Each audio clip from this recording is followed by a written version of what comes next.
বিশ্বের সবথেকে দামি কর্মচারীর নাম জানেন? এর নাম হলো জগদীপ সিং, যিনি ভারতে জন্মগ্রহণ করেন, যার দৈনিক আয় প্রায় 48 কোটি টাকা এবং বছরে আয় 17,500 কোটি টাকা।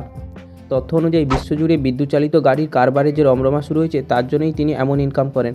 জগদীপ মেরিল্যান্ড বিশ্ববিদ্যালয় থেকে কম্পিউটার সায়েন্স নিয়ে পড়াশোনা করে স্নাতক হয়েছিলেন। তারপর তিনি স্নাতকোত্তর করেন স্ট্যানফোর্ড বিশ্ববিদ্যালয় থেকে, সেটি কম্পিউটার সায়েন্সে। এরপর ইউসি বার্কেলের হাই স্কুল অফ বিজনেস থেকে MBA করেন জগদীপ। 2010 সালে কোয়ান্টামস্কেপ প্রতিষ্ঠা করেন তিনি। এর আগে তিনি চাকরি করতেন মাইক্রো সিস্টেম এবং সেনার মতো সংস্থায়। আগামী দিনে বিদ্যুৎ চালিত গাড়ির চাহিদা বাড়বে সেটা তিনি বুঝেছিলেন, সেই কারণে কোয়ান্টামস্কেপ প্রতিষ্ঠা করেন তিনি, যা বর্তমানে বিশ্বব্যাপী বেড়ে চলা ইভি ইন্ডাস্ট্রির অন্যতম প্রধান অংশীদারি।